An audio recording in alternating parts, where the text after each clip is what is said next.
नमस्कार। मैं आशीष राठौर आपका फिर से एक बार स्वागत करता हूं।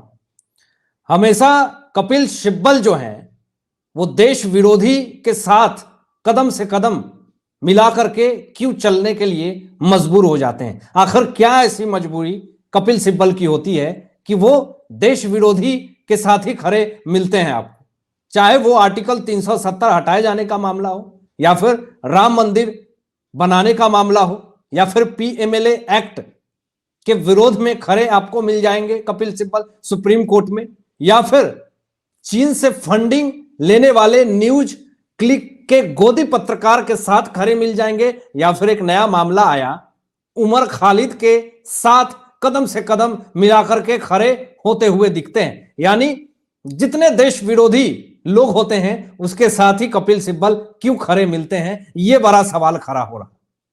और अब यह सवाल यह भी खड़ा हो रहा कि आखिर कपिल सिब्बल को क्यों अल्टीमेटम मिला है। सुप्रीम कोर्ट ने ऐसा क्या सख्त कदम उठाया है कपिल सिब्बल को लेकर के, 58 करोड़ की फंडिंग को लेकर के कपिल सिब्बल को आखिर क्यों ट्रोल किया जा रहा। ऐसे तमाम चीजें हैं इस वीडियो में दोस्तों जानने के लिए। लेकिन आपको सबसे पहले यह बताएं कि वो उमर खालिद जो कि 2020 से ही जेल में बंद है, और इसके ऊपर जो आरोप लगा है, दिल्ली में दंगा भड़काने का आरोप लगा है, जेएनयू का पूर्व छात्र जिसके समर्थन में खड़े मिल गए कपिल सिब्बल, और इस वजह से कपिल सिब्बल को सुप्रीम कोर्ट ने ऐसी लतार लगाई कि आज तक सुप्रीम कोर्ट ने ऐसी लतार न लगाई होगी कपिल सिब्बल को। दोस्तों, उमर खालिद के वकील हैं कपिल सिब्बल, और 29 नवंबर को जमानत याचिका इनकी सुनवाई होने वाली थी। 29 नवंबर को ही जमानत याचिका की सुनवाई होने वाली थी, लेकिन कपिल सिब्बल ने कहा कि हमारे पास समय नहीं है, समय की कमी है, तो हम 29 नवंबर को नहीं आ सकते हैं।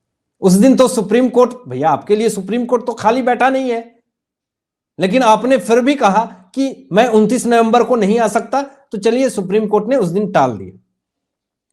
10 जनवरी का डेट मिला। 10 जनवरी को भी कपिल सिब्बल ने पूरी तरीके से उमर खालिद के जमानत याचिका की सुनवाई को टाल दिया, और उस दिन भी ये उपस्थित ना हुए। पूरी तरीके से इनको ऐसा लगता कि सुप्रीम कोर्ट तो लग रहा अपना ही है, इनके हिसाब से ही सुप्रीम कोर्ट चलेगा, तो इन्होंने उस दिन भी टाल दिया। तो यहां पे सुप्रीम कोर्ट ने सख्त कदम उठाया और सख्त टिप्पणी दी कपिल सिब्बल को लेकर के।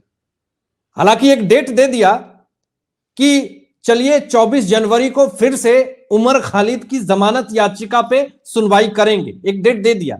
24 जनवरी का डेट मिला कपिल सिब्बल को, लेकिन सिर्फ डेट नहीं मिला दोस्तों, एक सख्त कदम भी उठाया और अल्टीमेटम भी दे दिया उमर खालिद की जमानत पे कपिल सिब्बल को। जरा देखिए क्या कहा, पूरा खबर देखिए कि कपिल सिब्बल ने कोर्ट से कहा कि संविधान पीठ की सुनवाई में मौजूद रहने की वजह से वो आज जिरह के लिए उपलब्ध नहीं हो पाएंगे 10 जनवरी की डेट को।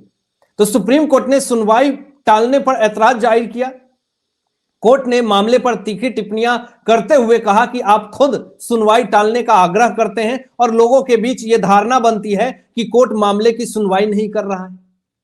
यह पूरी तरीके से खरी खोटी सुना दी सुप्रीम कोर्ट ने। आपके हिसाब से तो सुप्रीम कोर्ट चलेगा नहीं, जो डेट दिया उस पर आप टाल मटोल कर रहे हैं, और फिर बाहर क्या मैसेज जाता है कि सुप्रीम कोर्ट जो है वो मामले की सुनवाई नहीं कर रहा है। दोस्तों, ऐसे ही मामले की वजह से, ऐसे वकीलों की वजह से आज के डेट में सुप्रीम कोर्ट में 80,000 मामले लंबित हैं, और इसीलिए सुप्रीम कोर्ट ने अल्टीमेटम दे दिया, सख्त कदम उठाए कपिल सिब्बल को लेकर के कि आपके हिसाब से नियम और कानून नहीं चलेंगे, आपके हिसाब से सुप्रीम कोर्ट काम नहीं करेगी, सुप्रीम कोर्ट से ज्यादा आप व्यस्त नहीं हैं कि आपके हिसाब से सख्त जो है वो टाल मटोल करेंगे, जो डेट दिया जाएगा आप उस पर उपस्थित नहीं होंगे।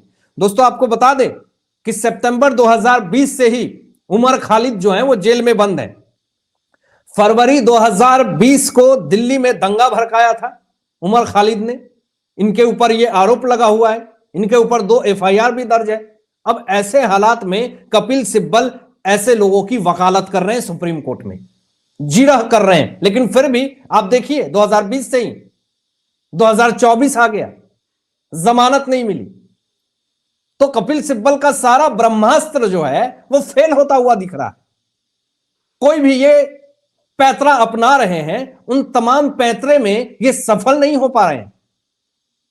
अभी एक नया मामला ये आया कि 58 करोड़ की टेरर फंडिंग को लेकर के कपिल सिब्बल को सोशल मीडिया पे लोगों ने ट्रोल करना शुरू कर दिया। आखिर क्यों? मामला आपको बताते हैं।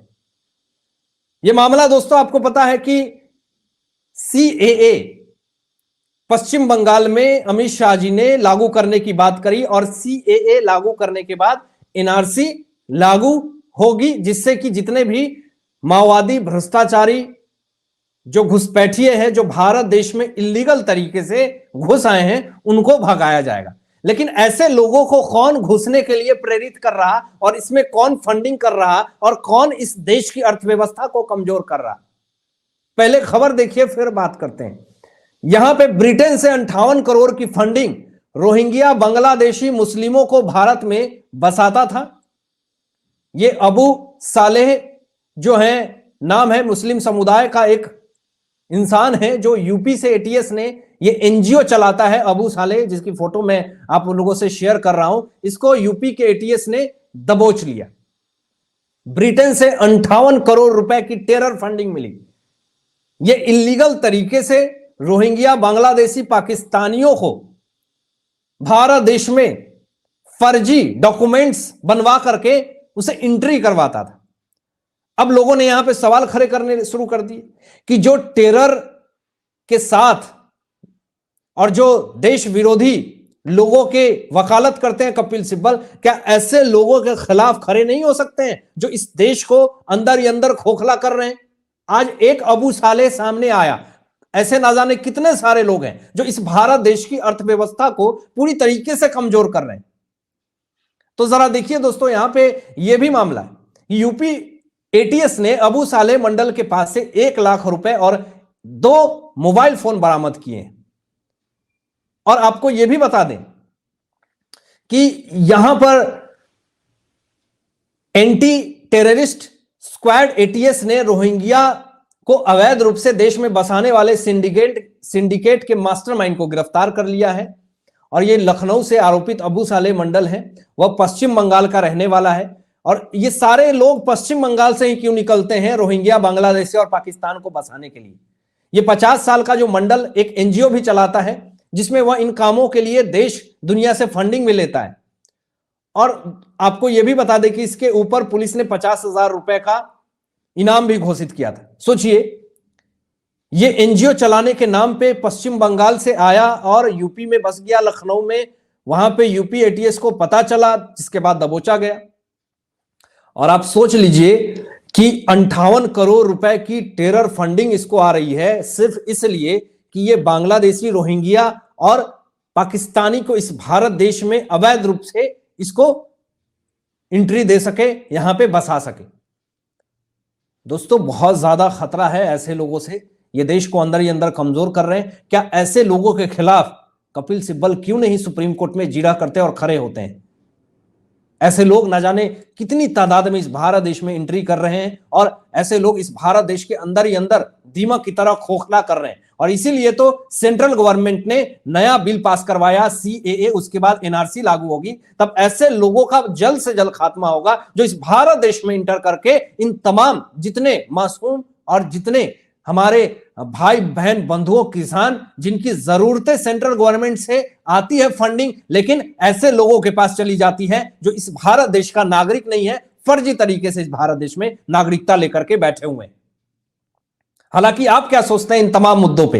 अपनी विचार व्यक्त कीजिएगा और ऐसे ही लेटेस्ट अपडेट पाने के लिए इस चैनल को सब्सक्राइब करके बेल आइकन प्रेस कर लीजिएगा और अपने दोस्तों में शेयर जरूर कीजिएगा। Thanks for watching my video. जय हिंद, सत्यमेव जय।